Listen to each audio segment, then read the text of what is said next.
Hey everyone, before we get into the video, just a quick shout out to my friend Matthew Rhodes. He's got his book out, Virtual Requiem. You can buy it from Amazon. Link is in the description below. Go check it out. None of the proceeds come to me. Everything goes to him. I'm just doing a friend a solid. So hopefully if you like what you see and you like the synopsis that you can read, you'll enjoy what's out there. Right, on with the video. So many of you have already seen the interview and all the goodness that has come out of it with Sarah Bond and Bloomberg. One of the questions that came out was, of course, it was always going to be there, even though the questions were provided up front. It was going to be there, even if it was going to be a ninja question that just got thrown in as a curveball that Microsoft could then later get pissed off at. This is a question that they should have had an answer to. Clearly, they weren't prepared for this question, and you could see that just by looking at her face that, really, you're going to ask me that question right now, despite the fact that it wasn't in the list? Really? You're going to do that to me?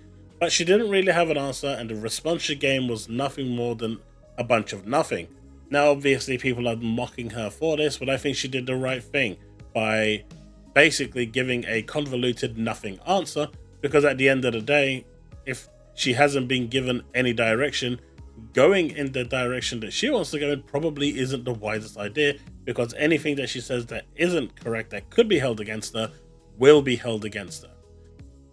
But if we're looking at Christopher Dring, our favorite, numbers guy when it comes to sales and stuff, apparently for all those people saying that the consoles are selling amazingly well and that, the year's been great for PlayStation, Nintendo, and everyone else except Microsoft, you can see here that the console market continues to have a terrible or horrible year. Sales of games machines are down 30% in the UK. Considering Microsoft has no presence in the UK, that can only mean that no one is buying PS5s or Nintendo Switches, right? Because as everyone has been saying repeatedly, Xbox doesn't have a presence in Europe and their sales in Europe are pretty much abysmal. No one wants an Xbox in Europe. So you can't really have a reduction in sales if at the end of the day, no one's buying it anyway. So this can only mean one thing: no one is buying the PS5. Xbox Series console sales are down under 25%. PS5 sales are down just over 25%. Now, considering we're looking at metrics here, PS5 is, as people say, are selling 3-to-1 in Europe. So that 25% is a hell of a lot bigger than it is at 1-to-3, right? I'm just saying, 25% of 33 is much smaller than 25% of 75%. So clearly, no one is buying these consoles. And Switch sales are down 38%, which is even bigger. But at this point, I think everyone has like 9 Switches in their household, so that was probably always to be expected, but it's okay. They're releasing a new Switch maybe this year or early next year. Those sales will go straight back up, especially if they start releasing a Luigi Switch 2, a Mario Switch 2, a Metroid Switch 2, a Zelda Switch 2. I think we'll have like another 10 per household, so Nintendo will be just fine. But it's the other, the PS5 dropping by over 25%. That's a huge decline, but it continues to go forward with what the narrative is saying. And despite all these fanboys talking about how console sales have never been better, everything points towards the complete opposite, where console sales aren't doing as hot as they used to. But, what do we know? The fanboys know best. But one thing that did come out from this whole ordeal is, one of the main reasons why Microsoft bought ABK, and that was the mobile game store. And it looks like Xbox's mobile game store is coming July. Now, I did cover this briefly in my earlier video, but I'm actually quite interested to see and eager to see what this is actually going to be. I'm assuming it's just going to be a storefront that you can go to like the Play Store.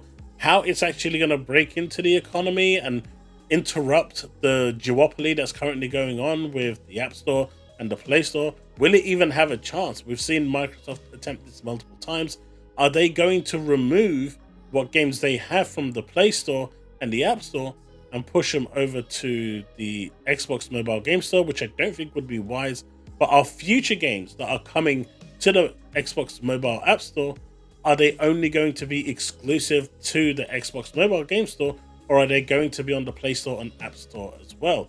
In which case, is there really any reason for anyone to use the Xbox mobile game store? It's going to be interesting to see how that actually develops. But of course, this is the clip that actually is doing the rounds. I've watched the whole interview. This part here is probably the biggest question that they have, and the response that she gives is pretty on point. And, you know, as I said here, it sounds like Call of Duty is coming to day one. But also, from what she said, and I'm guessing they finally had those debates and had the decision that if, you know, and it looks like Phil wants to double down when it comes to Game Pass. It looks like this is his legacy. This is what he wants to achieve. And despite the talks of random people who are no longer at Microsoft coming out and people taking their two people's words over everything else, that they were advising that this won't work, Phil is determined to make it work no matter what, because it really feels like at the end of the day, Game Pass is going to be the legacy that he wants to pass on to gamers, and that's not a bad thing as long as it's sustainable and working. And honestly, like I was saying yesterday in my chat, there is nothing there to say that it's not sustainable. They just need to find ways to keep people engaged, subscribed, and to bring in more customers. At 34 million, it's doing okay, but you want that to double to 64 million. And as Michael Proctor said, it should be hitting 200 million. Now, whether it's going to hit that number or not is a different matter, but being able to hit that 50 million mark would be a great milestone for Microsoft, and it will vindicate Phil Spencer in actually showing the world that what he wanted is actually working. But let's just listen to this and see what Sarah has to say. Xbox itself's heritage is in console, and you know, the energy around the console right now is a little challenged. Many of the hardcore long-term customers are worried. They're worried about the release on other platforms. They're worried that that may indicate that Xbox is defocusing its own hardware. What do you say to them? How do you make them feel like Xbox is still for them? And I just want to point this out, because I am reacting to this first time, that is a general concern. Like when people say that every screen is an Xbox, I totally get that when she says that, because she wants you to be playing Xbox everywhere. She wants Xbox to be your focus, your single avenue for gaming, and no matter where you're going, you're giving money to Microsoft or Xbox in order to be playing those Xbox games. So I totally get that, but what I see and have always seen, a direct correlation, the more consoles you sell, the more Game Pass subscriptions you sell. That is the easiest way to sell Game Pass. So you kind of have to focus the console. And, you know, showing any form of defocus from the console just isn't it. There's around 30 million, there's about, what, 28 million Xbox consoles out there with the Series and the S and the X. And there's 34 million Game Pass subscriptions. That's not including the core subscriptions. The core is a separate thing. So if you include the core, then you're looking about, you know, 45 million, but we don't count the core because that's basically Xbox Live Gold. But you can see the correlation there. So let's see what she has to say. Yeah, I mean, first, the worry that I see is happening across the industry, and I think is a lot of what we're seeing, just industry all up. But specific to core gamers, my focus has really been on engineering and building that next generation hardware experience that really, really taps in to their needs. I talked about this a little bit publicly a few months ago. I talked about how, you know, our focus is on delivering the biggest leap ever. And that's about really thinking through every aspect of what that hardware and what that experience delivers with the core gamer in mind. And that is about power and performance. That's absolutely a part of it. But it's also about the ability to be able to play all of the games. I mean, we have people who've been playing on Xbox for decades, have invested thousands and thousands of dollars and hours with us, and to be able to take all of those games with them into the hardware of the future. So one of the decisions I made when I came in and became president of Xbox was to establish a team dedicated to that, to game preservation and ensuring that future generations, future iterations, that you get to take those things with you forward. Now, a couple of things to unpack there because a lot was said. So number one, we've got 100% confirmation that a next Xbox is coming. We've got 100% confirmation that it will be focused on power and deliverance of quality of life features that the consumers want and need. We've also got confirmation that backwards compatibility through the generations of Xbox will still be present on the next generation console. It's going to be a generational leap, which either tells you that it's not going to be the Xbox kind of 1X to Series X jump, but we're talking probably, from what I understand, a actual form factor change where the handheld is going to be unveiled at some point. I'm still hoping that they do unveil the existence of the handheld and maybe just like a prototype of it at the actual June 9th presentation, but that's my understanding of this. But we now have full confirmation of a next generation console. So for anyone out there that's actually saying that it's not happening, it's over, and all of this, yes, Unleashed, I'm talking to you. This is confirmation that they're going nowhere. This is confirmation that the console is coming and that they are still prioritizing the Xbox consoles like they should, because at the end of the day, like I said, there is a direct correlation between an Xbox console and a Game Pass subscription. So not prioritizing the console just isn't the way. I would like them to actually go more, full hands-on focused with the console, because that is where the central experience is. You do have PC gaming as well, and I appreciate that. And a lot of people are going to say, well, that's the best place to play it because you get all of this. You're also paying a lot more money for that experience. A console experience is pretty much a box you buy, sits under your TV at $500, and that's it. But with the next generation console, we're also looking at things like a hybrid system. So the whole console PC could be blurring anyway, with the talks of Steam appearing on there and whatnot, providing even more choice for their gamers. So time will tell exactly what it looks like, but one thing is for sure, Xbox is still here to stay. There is a next generation console coming, and there is more fight left in them. Appreciate the closures were not great. Tango Gameworks closing was a blow, especially for their aspirations in Japan, because that was their gateway. But maybe there's other plans that we just don't know about. At the end of the day, as she said, this industry layoffs is happening everywhere. This ain't going to be the last we see of it. It's going to continue across all agencies of the market. And until it stabilizes, it's not going to stop. And as AI comes in, maybe that will hopefully help deliver games at a faster pace to reduce those costs and actually help retain some more jobs.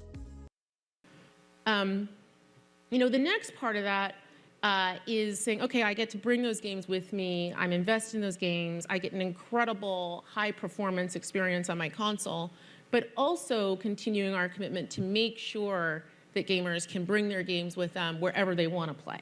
That my Xbox library is something that can go with me and that I can enjoy with others. So our long-term commitment to cross-play is part of that.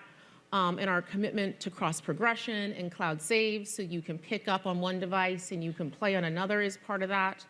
And also our investments in cloud gaming, which you referenced earlier. A lot of those who use cloud gaming are people who own a console. They're just, they want to play it on another device and go somewhere else. So that's the second piece.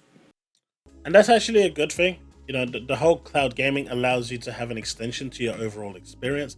And as we know from yesterday, the Asus ROG Ally X is now going to be unveiled on June the 2nd.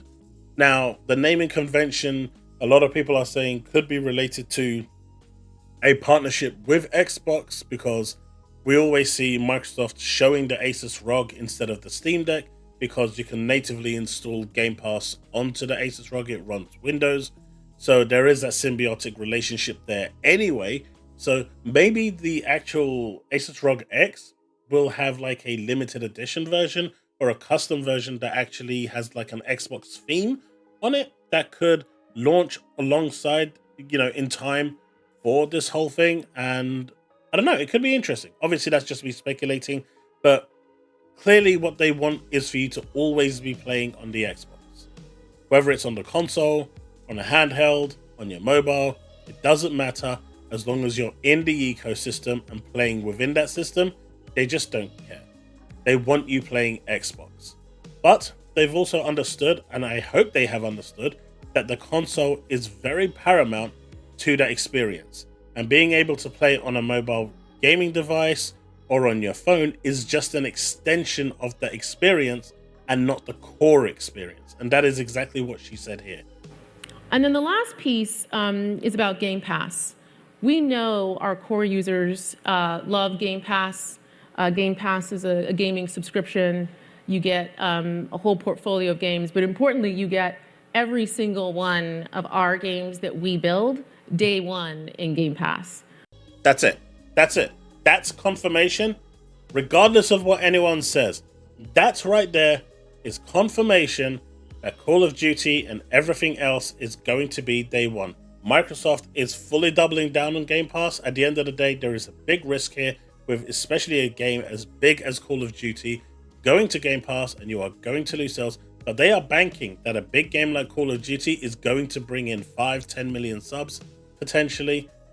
Maybe even have people transferring from one platform to the other to enjoy future games on Game Pass that is going to be part of that subscription. And you pay for that subscription and gain a host of other games and first-party games as well, all a part of that subscription.